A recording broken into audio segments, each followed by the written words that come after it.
Slide down just a little more. Anyone who wants to speak, go to the ends so that you can just hop around. If you're just here to show support.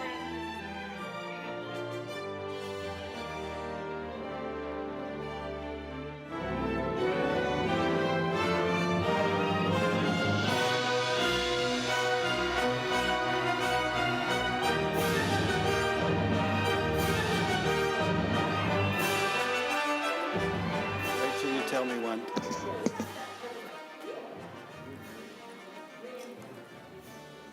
All right. I think we're going to get started. Go ahead. All right. Well, good afternoon. I do think this is an important moment. As you can see behind me, it's many restaurant and bar owners from, frankly, all places in the state. We reached out to them just today, and this is the kind of numbers that you have. I believe all of these restaurant and bar owners are following the law, but they are in a desperate place. And I have to tell you that we have heard the cries in the last 24 hours, and I think literally cries for a number of people that this last executive order is like a last straw or a slap in the face where it's impossible to work with. There's no way in 10 below that you're going to have many people outside. And so it's like the nail in the coffin. And what are we going to do about it? Well, first of all, they need a voice. And as the Senate Republicans in particular, we're here to bring hope. And it's hope that they can make through this and hope that we can convince the governor and the attorney general that they have to relent, that this is not okay. And then when I heard that the attorney general has actually took a list of those that were desperate, and said we're going to have to open up anyway, and started calling that group and seeing that group and telling them they're going to be fined $10,000 and pull your liquor license for 60 days, that's over. Their livelihood is literally done. If they're that desperate that they're willing to go against the grain and do this, that should tell you something. And we are hearing it over and over. The cries are so loud, and we are standing up with them and saying we have to figure out a way. And you think about it, Wisconsin, Colorado, other places do not have these extreme regulations. Their restaurants, their bars are open. Their fatalities related to COVID are lower than ours. Think about that. So it's not about that. And the last thing I'll say, and then I'm going to turn it over to these folks because that's who you really need to listen to, but Hospitality Minnesota says it's about 1% of the COVID cases are related to the bars and restaurants. We don't know the exact number. but go ahead and look at Wisconsin, go ahead and look at Colorado, and decide for yourself. Should we try to figure out how to help these people to be open safely, doing it, keeping people, letting people come, and be mindful of COVID. If you're over 70 in particular, you should pay attention. It is a very dangerous virus. I believe we can do both. And so with that, I want to invite, I think there's going to be 4 or 5 people that are going to speak. I want you to hear their stories. And again, these people are trying to do it right. They're trying not, but they can reflect that desperation I'm talking about. So who's next? We'll go from there. Come up, state your name, share your story, and then we'll move forward. And then I'll take questions. Oscar. And I'll take with the questions at the end.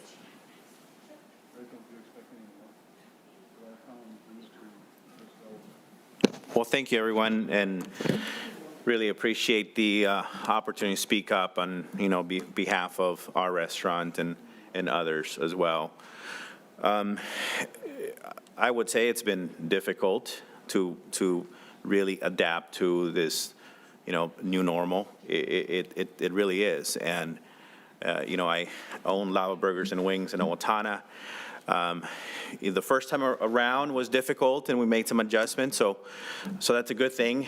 But when we knew that this was going to happen again, and to not have resources available proactively is to me is unacceptable, because we have a responsibility. We're all part of the same ecosystem. We have the same responsibility to not just the owners, but the communities that they serve, to the employees that work there. And so it's really difficult as an owner to talk to employees about why you can't give them hours, why you can't give them shifts so that they can take care of, their families, their holiday needs. So I think that's very difficult.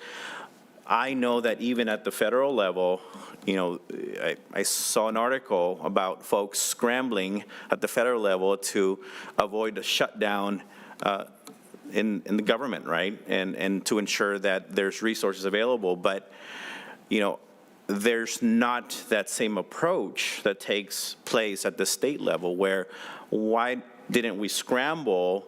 We knew that this was going to happen. Why didn't we scramble, have resources available so that our bars, restaurants, all those businesses affected have resources in place before the mandatory shutdown? So I think it's difficult to really manage through that, and we hope that the same level of expectation of all business owners, restaurant owners, bar owners, of being nimble and creative and resourceful is the same expectation at the state level, so that we have proactive resources so we can help take care of our communities and our customers and our employees. Thank you. I think we have Janice next. Remember to say and spell your name and your business. Hi, thank you for letting me speak today. My name is Janice Quinlan-Guerin, and I and my husband own Quinny's Sports Pub and Doc's Landing, White Bear Lake, and Matamidi. We are local family-run businesses, and we have small communities. We are the place that people go to, and now that they don't have that place to go to, they are running to Wisconsin. I have a small amount of employees and who are calling and texting me daily. The amount of emotion that comes from them is beyond what you could ever imagine. I just don't understand why this last weekend I could go to the airport and eat and drink at the airport bar and restaurant and then get onto a plane, yet I can't go into my restaurant or bar, and where we take such great precautions. We social distance. The staff wears masks. We clean nonstop. As far as I know, we haven't had one single case that anybody has come up to me and said, I believe that I got COVID from your restaurant. We take care of people.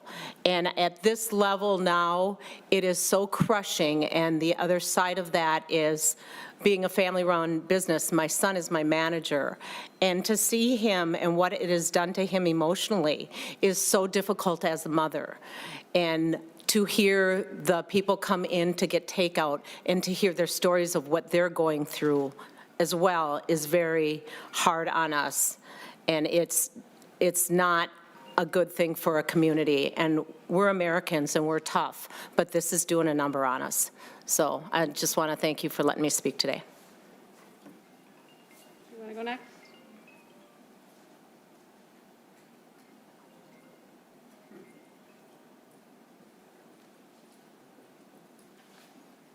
Hi, I'm Jean Hunn. I'm with Keys Cafe and Bakery.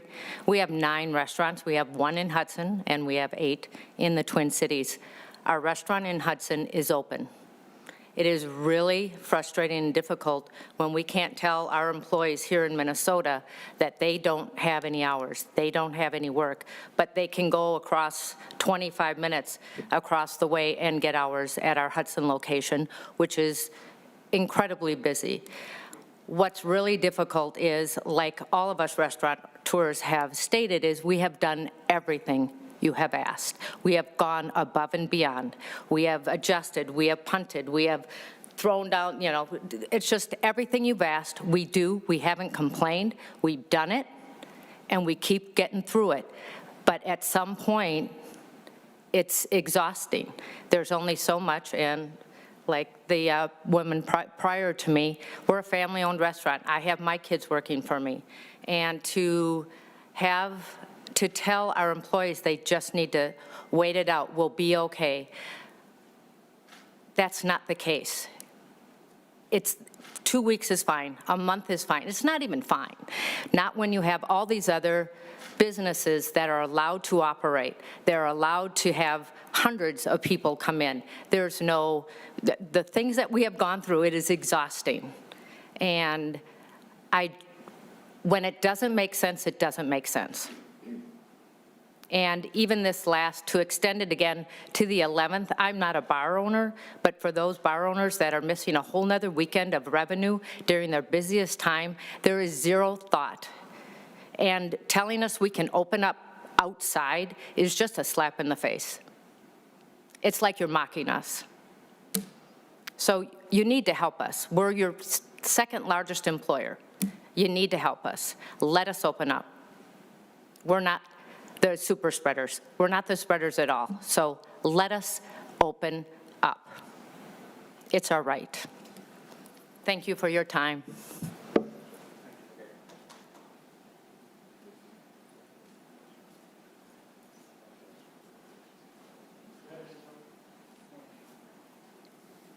Hello, everyone. My name is Jeff LeBeau. I've owned the Depot Bar and Grill in Faribault, Minnesota for 30 years.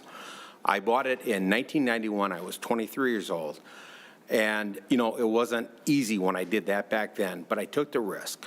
And you know what? I got some dedicated, great employees that are doing their very best. Right now, this is just not affecting the restaurants. It's affecting employees that have spouses, they have children. With my restaurant with 50 employees, I have 350 employees right now, or not employees, I'm sorry, 350 people that this is affecting. And if you look at all the restaurants right now in Faribault, that's 30% of the population. It's just ridiculous. When you can go to a grocery store or Menards, and those places are booming, but I cannot compete with them even. We're doing curbside business, but right now, who wants to eat outside? In the summertime, it was fine, but right now, who wants to eat outside right now? We're just doing the best we can, and you know what?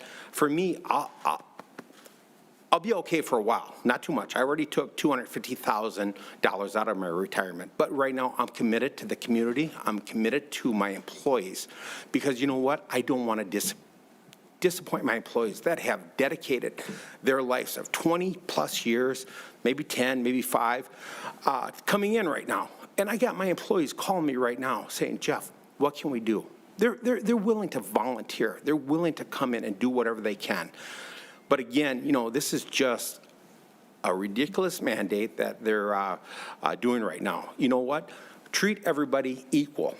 We're American citizens. If you want to shut everything down, shut everything down. But why are you picking and choosing? Why are you, I feel like I'm on the Titanic, and this governor is making us a third-class citizen that has to be in the bottom of the ship. So he wants to drown us. He wants to drown us, you know. With that being said and whatnot, I'm dedicated. I've dedicated my whole life, ever since I was 14 years old, to the hospitality industry, and I've sacrificed Christmas, Thanksgiving, New Year's, Mother's Day, Valentine's Day, and my kids. I've sacrificed that so I could give them the best opportunities. But you know what? I haven't always been there for my kids when I wanted to be there. Now I can be there with my kids, but I don't have any money to give to my kids. And it's not just my kids or my employees. But, with that being said, you know what? The governor needs to wake up. Wisconsin is open, South Dakota, North Dakota, Florida, Louisiana. And those are places that I went to go visit because I'm just trying to see what their model is like. But this model that this governor has right now does not make any sense. And I seriously appreciate your time, and thank you. Jeff LeBeau. Have a nice day.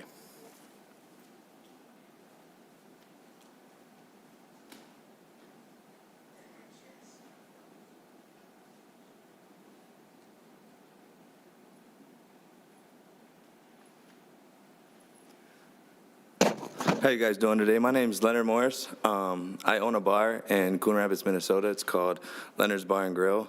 And just a little history on myself. I used to be a touring artist, and I toured the country many a times making music, and I decided to go ahead and settle down and start a family. So I purchased a bar which would keep me stable and close, so I didn't have to constantly travel and not be able to be there for the kids. I opened February 7th of this year, and 6 weeks after opening, we got crushed with a virus that swept the country. The first shutdown, we managed. We did to-goes, we did carry-outs. We did whatever we had to do to survive. Now, at this point, I think it's asinine. It's absolutely ridiculous that our tax dollars are going towards people who really don't care about us or the businesses that we're doing. To the limitations that they put on us, we've never had as much health restrictions as we ever have in the business that we're in. In the restaurant business. And we do every precaution. Everything from hand sanitizers to 6 feet apart to masks. We definitely do everything that we can to ensure the safety of every patron that's in the building. The dining outside, I recently just purchased fish houses. And my staff behind me, like I said, the gentleman over here, I definitely can agree with you that the staff is hurting. There's no relief plan. They have mortgages. They have children. I've been doing everything in my power, so what I did was I started my own delivery service for them so they can make tips. Now, speaking on that, we got a threatening call from, I'm assuming is a citizen in the area, telling me that if I open my fish houses at my bar, that they were going to call and get me arrested from the police. Now, I've never been scared, and I still won't be, and I'm going to stand for what I believe in regardless. But the biggest problem, I believe, is citizens policing businesses, and it's disgusting. If you don't want to go out and you are scared for your life, you can stay inside. But don't stop us from living life, and let us business owners provide for our families, provide so we can have a roof over our head. Let us do the things that we need to do to stay due diligence for us as a state, because, all of our tax money is going to Wisconsin, which makes very little to no sense. But, give us the chance to open. We're not asking for much. Give us 25%. Give us anything. Gyms can open, Walmart, like they said, Menards, all these places can be open. They shut down Thanksgiving, but they open up Black Friday, which I think makes zero sense. If you look at Mall of America, it was packed. Didn't see a mask inside. I didn't see 6 feet anywhere. But yet, being at a restaurant is so evil. It's, and to be able to track a virus that they say takes 14 days to get, I think is pretty hard to tell where you got it from. But that's just my opinion. But like he said, though, our staff is important. My staff is not my staff, it's my family. And I will stand up for them regardless. And, I appreciate you guys giving us the time and the platform to be able to talk about this, because I'm sure there's a lot more business owners that are as stressed, if not more stressed than I am. And I'm only 31. I got my whole life ahead of me still. But I worked 3 jobs for my whole life to do this. And I'll still be around, but it's just sad. Thank you for your time, guys. One more. One more. All right, you want to go?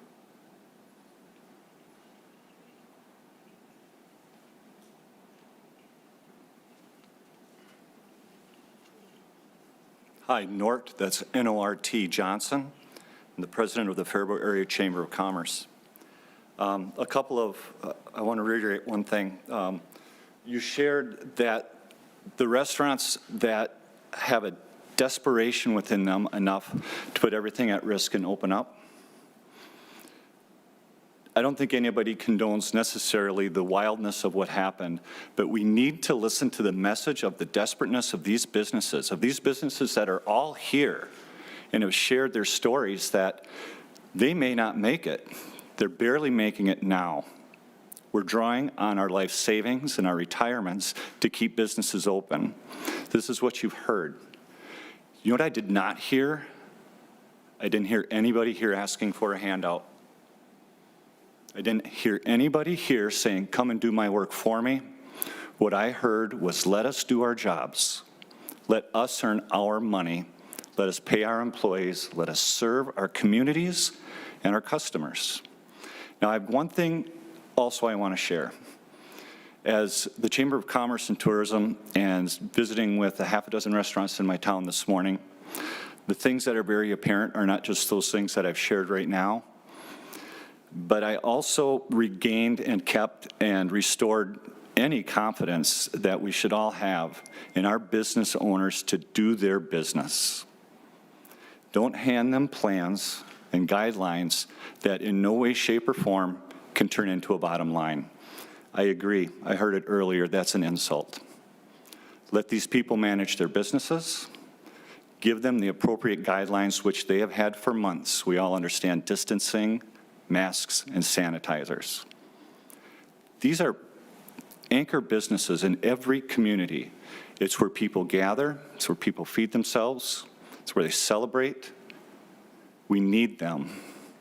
We can't have them closing down because of some of these mandates that are unmanageable. So I applaud every one of you for what you're doing, what you do for your communities, what you do for the people that live there, for your employees. Congratulations for coming up here today and being brave enough to voice your opinions and your feelings about what's going on. I'm prouder than ever to represent the business community today. Thank you for your time. Senator Gazelka, we do have one more. Tony from MLBA. And then Olivia, she was a little late. We can just give her a few minutes. I would like to. You want to speak as well? Tony Chesick with the Minnesota Licensed Beverage Association. Just had a couple quick points because I know other folks have to speak as well. We represent the bars, restaurants, and liquor stores in the state of Minnesota to the best of our abilities. And we did a poll. We got the results back last week. Well over 1,000 respondents to our poll. It's estimated that 84% of our on-premise businesses will not be here in the next 90 days if things don't change. The economic relief package that was put forth that folks started getting contacted about, I think in the mail and email, coming in an allotment of 10,000, 15,000, 25,000, 35,000, 45,000. Talked to one of my license holders. That won't pay his rent this month. Other fees, regulatory fees from the Department of Health, other licensing fees still are coming in. You still got to pay your insurance, still got to pay your bank for the mortgage. At the end of the day, the relief package is a good gesture. I think we all did our best to kind of coordinate efforts to get that bill moving along as quickly as we could, but at the end of the day, that doesn't do much for these businesses. We're in the hospitality business for a reason. You keep a new customer, you're good. If you get a new one, you're lucky. And we keep our people safe. We've been doing this for a long time. States around us are trending in the similar direction as us, but we seem to have the tightest mandates. I speak for everybody in this room, but more eloquently, they speak for themselves. We can open up safely, Governor. We can really do this if you give us a chance.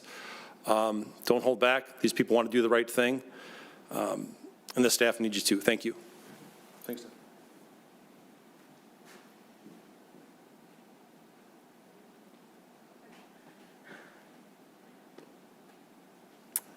Hi, my name is Olivia Hughes, and we own a family restaurant, family-style restaurant that we've had for 10 years now.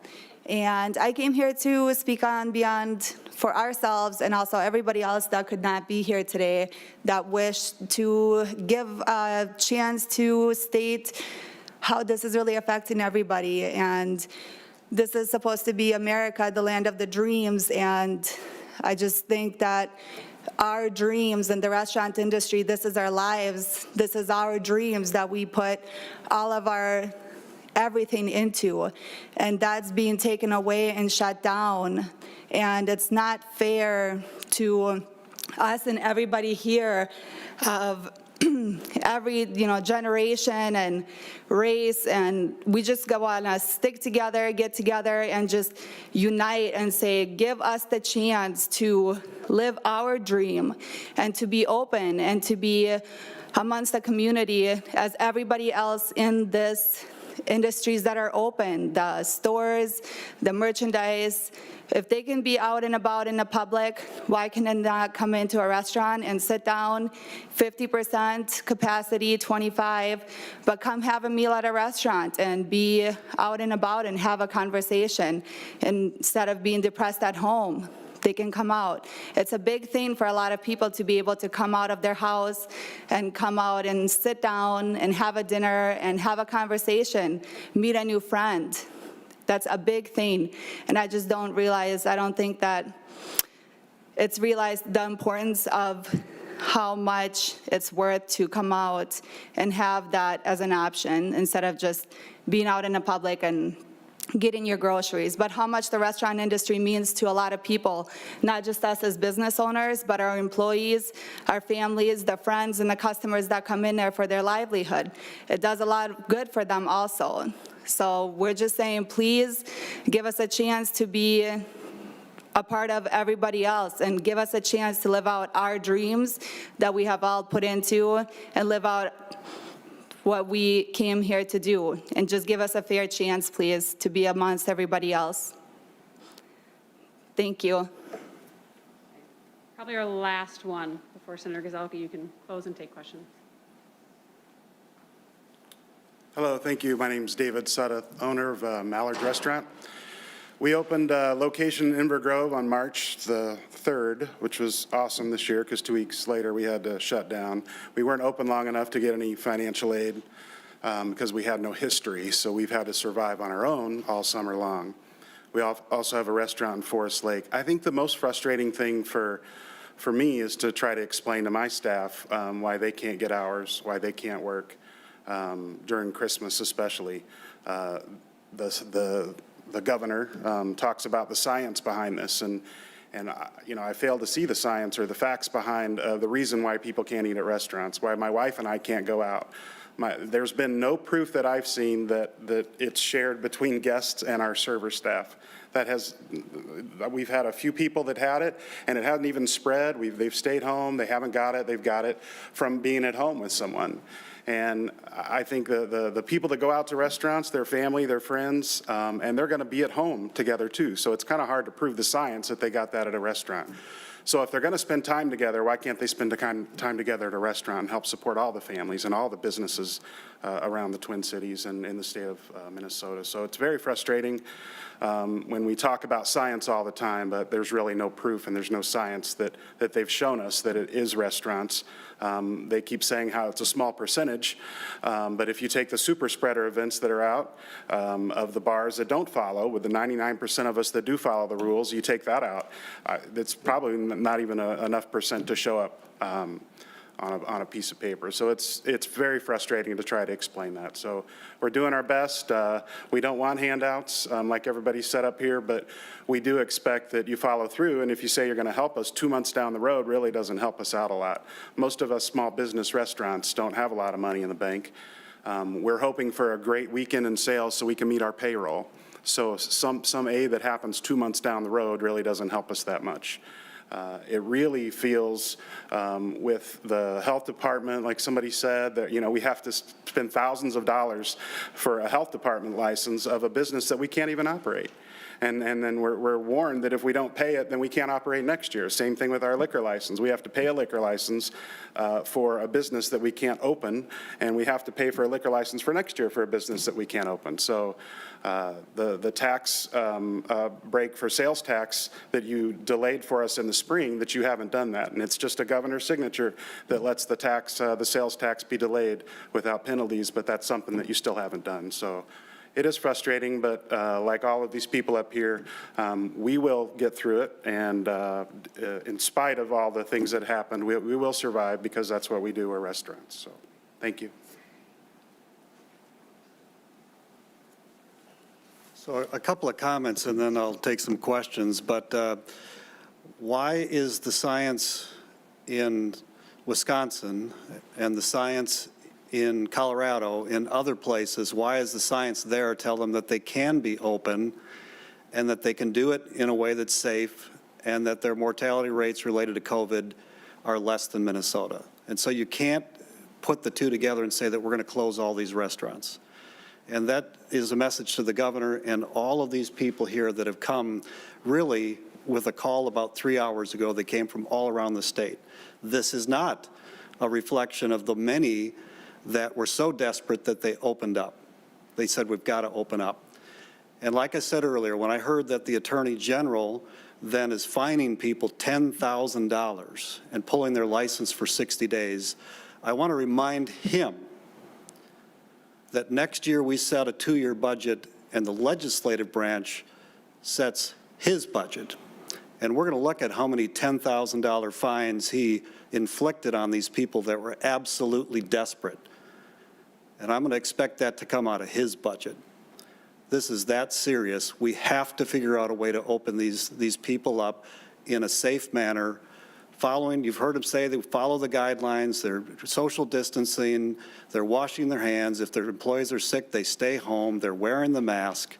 They can do it. And we got to figure out a way to make that happen. And with that, I'll take any questions. David. Yeah, Dave Warwick with the Pioneer Press here. Senator Gazelka, to the last point you just made about science is different in Colorado and Wisconsin, from my chair, from talking with epidemiologists since this thing has begun, the science isn't different. The politics is different. But the science is that when people get together and they eat for a period of time, they pass this thing. And I'm interested in the rest of you. I know some of you said that you don't believe that you're the source.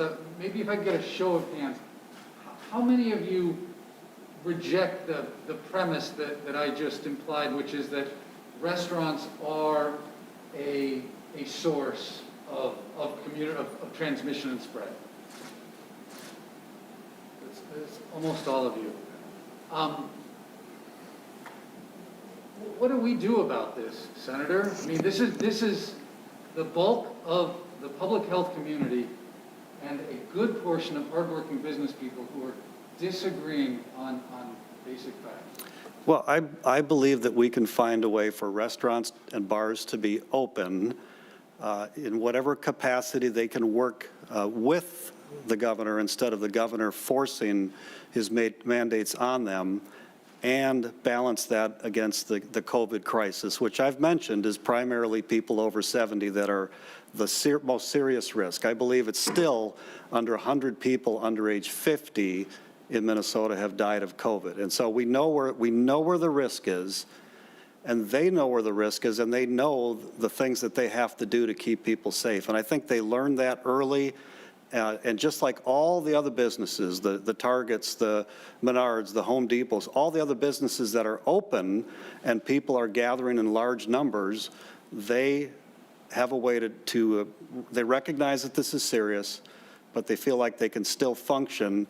And the proof is looking to Wisconsin, where the courts forbid their governor to shut them down, and places like Colorado that have populations as big or bigger than Minnesota, and yet the results related to COVID are really statistically no different, in fact, slightly less than where they are in Minnesota. So how can we reopen safely? I mean, I was just in Hudson this weekend, and the restaurants are full, and they look like there was no pandemic. And I don't believe that there's any public health official who will tell you that that is safe, given how much disease is in the community now. So what levels? 50%, 25, something? I really think it should be a local control issue when you think about what we're going to do about this. Baudette, Minnesota, I think is different than a particular densely populated city that has a high infection rate. I think that we can figure that out. And I do believe that they're smart enough to know that. And that's why I'm saying we can do both. We want to bring hope to these small businesses and restaurant and bar owners and others, that there's hope, that they're not going to fail, that we want them in our communities. And if we want them in our communities, we have to figure out a way for them to be open. And I think they know how to be open and battle this COVID. They know that they need to protect their customers as well. And I really believe we can do both. We have some input over here. Yep. Come on. No, come You got in. to come to the microphone. Please, Yeah. I'm only asking him because I didn't know which of you to pick out. No problem. I want to hear from you. It's on me all the time. I'd just like to make a comment back to that. Jeff LeBeau, LA, capital B, EAU, the Depot Bar and Grill for 30 years. I had a couple of friends that tested positive for COVID. And you know what? When the health department called them, they were like, where have you been? And then we're like, well, we were at Menards, we were at Costco, we were at Home Depot. Well, no. What restaurants and bars have you been at? None. But you know what? The health department did not even care to hear about Costco, Menards, Home Depot. They just wanted to know what restaurants, what bars, so they can pick on you. That's not science. And that is not science. And I'll tell you, I've done every precaution that I can possibly have. And you know what? I still have people coming in right now that want to do dine-in. I can't do that for you. I'm sorry. And they're like, why not? But I can go to Costco, I can get a chicken, I can go get Caesar salad. It's just absolutely ridiculous because you know what? The government does not care. You know what? Those are big tax places that are making big money. And you know what? They could care less about the restaurants. But you know what? Well, if you go to a restaurant, we'll shut them down. But you can go to Costco. With that, that's all I have to say. I had to respond to that because my friends, they didn't care about the restaurants or bars. They cared about where were you drinking and eating at. That's it. And you know what? I've been going to Wisconsin. I haven't tested positive for COVID. I know it's a horrible virus. But you know the thing of it is, social distancing, wash your hands, and sanitizer, and just do the best you can. Thank you. Anyone else want to respond to that? Or? Well, I just have one question, and I'm right here. How come we're the only ones that have to take name and number? I don't know. Well, but doesn't that kind of put us in a little succinct group when they're not asking Menards, they're not asking. Do you want to go to the microphone and do that? Sorry. But just, you wonder why we're the ones. Jean Hun with Keys Cafe. I'm just wondering why, Governor, why we're the only ones that have to take name and number of guests that come. Why don't the targets, how can we not be the target when we're the only group, in the only business that is required to take name and numbers?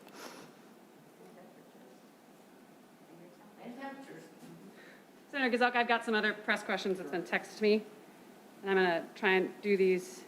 Let's see here. So I got a few here. What would your plan for reopening be? I know you've talked about it a little bit, but can you just reiterate what you would do differently than Governor Walz? The question is, what would my plan be? And it is far more local control. You think about across the Minnesota, we are so different. Anywhere from Minneapolis, I always use Baudette. I don't know why I should use Brainerd or one of the other towns, but think about that. And number two, much more of cooperation between the government and whatever entity they're trying to shut down. I really feel like we'd find far more answers than just telling them what's going to happen. And I think you heard today that we can do both. Another question, if the business situation is so dire, why did we only approve $216 million? Why not more? Question was, why didn't we approve more than $216 million? Because we have a budget shortfall that is coming. So next year we do our 2-year budget, and it's over $1 billion short.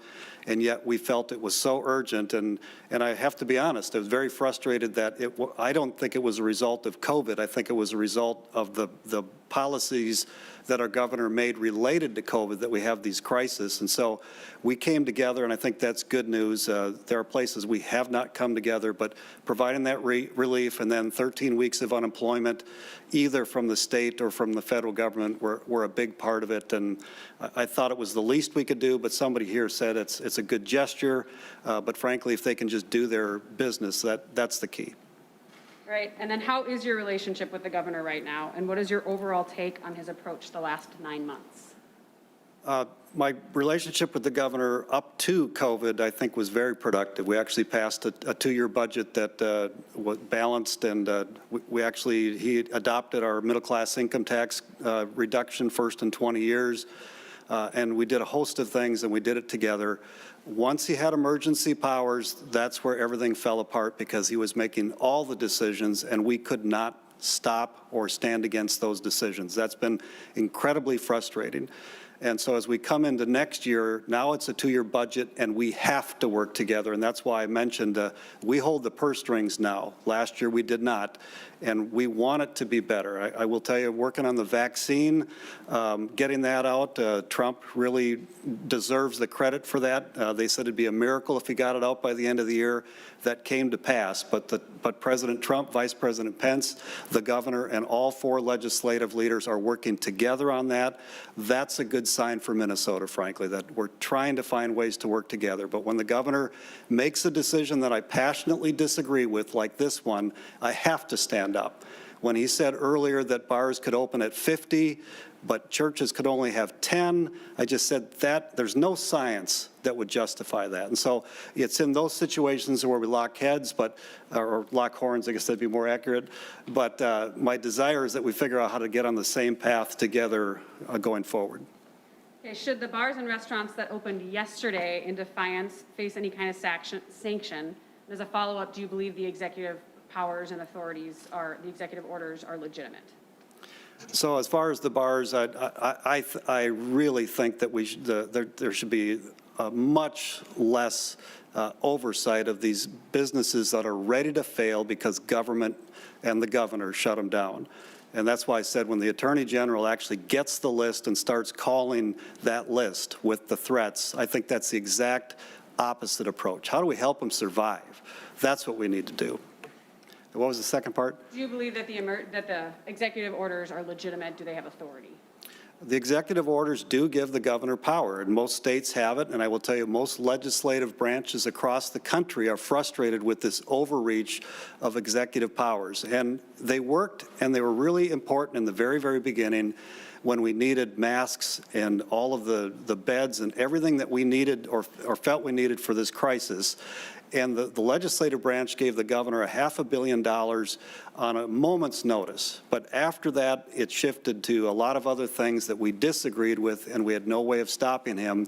This is by far the longest emergency powers ever in Minnesota, and we want to get it back to normal.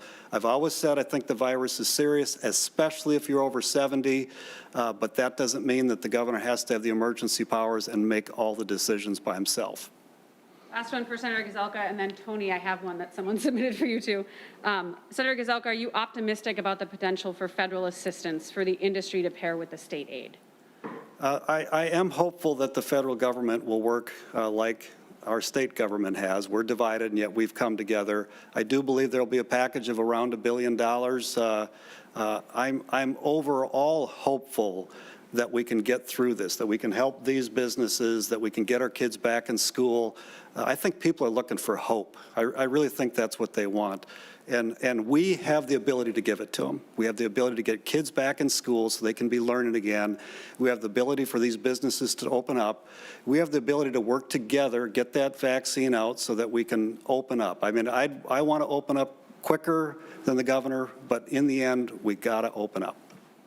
Can I just follow up on that, Senator? Yep. A bunch of people up here said, we don't want a handout, but when they're struggling, they need help.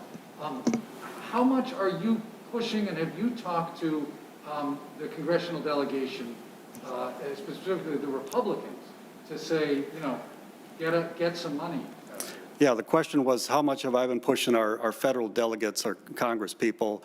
And I have had conversations with our congressmen on my side of the aisle. I feel like that's where I have the most influence, encouraging them. And one of the things I encourage them to do is make sure that this time around, if money is given, that it's under legislative oversight and not executive oversight. I think that was the big mistake, is that under executive oversight with emergency powers, there was really no need for the legislative branch, and I think that was a big mistake. Tony, can I ask the question of you? Sure. Yeah, you got to go up to the mic.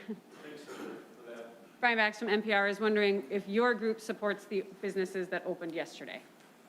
The question was, Tony Chesak, MLBA, the question was whether or not the MLBA supports businesses that were opened up yesterday. My take on that is desperation, and what are folks going to do when they haven't paid their mortgage? Christmas is around the corner, the kids should get something. I've been through a couple of food drives over at the Nome and at FEMA in Minneapolis, watching hundreds of servers line up 2-3 blocks down the road an hour before they open up a tent for free food. I don't own a bar restaurant. I represent these folks and have gladly for a long time. When times get tough and things get desperate, people do things to keep themselves above the waterline. And do I blame these folks? No, I don't blame these folks. They have to do something to survive, and the way they feel that they're being treated right now, the distraction is that there is the heavy hand that comes down. The Attorney General, Alcohol Gambling Enforcement Division, I know that, I believe that Commissioner Harrington came up with a position letter on if you do A, then B. We know what's going to happen if they open up. The people that are opening up outside of the executive orders have full understanding of what could possibly happen in their businesses. Either out of defiance or out of necessity, I think folks just have to find a way to survive. And so do I support them? It's a difficult spot they're in. They have to make their decisions for themselves, and so far it's been pretty heavy-handed. Thank you. Thank you. I got one more for you. Along those same lines, in your statement yesterday, business owners would do the right thing, given the right rules. What is your response to the images of like Alibi Bar in Lakeville that had it packed, no masks, no social distancing? Say the last part again? So in your statement, you said businesses would do the right thing. So how do you respond to the images coming out of Alibi Bar where people were packed in with no masks, no distancing? I think it would be wise for them to follow the CDC guidelines, which is cover your cough, wash your hands, use sanitizer, stay home if you're sick, wear a mask. I mean, all of those are things that I've gotten used to doing. If I go into a business establishment, even before it was mandated, if they wanted a mask, then I'd wear a mask. And so if that's what it takes for us to open up the businesses, then let's do it, and let's open up these businesses. Let's get beyond COVID and get back to normal. I think that's what we're all looking for. But this is the moment that we have to give them some help, and that help is lifting that heavy hand and letting them do their job. So with that, thank you, and thank you for all of you for coming down. Really appreciate it. Speakers, before you leave, we've had a couple of requests to get names and spelling of restaurants. So if you spoke, I'm going to put this on the back table there. Please use hand sanitizer before you pick up the pen, and please sign out before you leave. Sound good?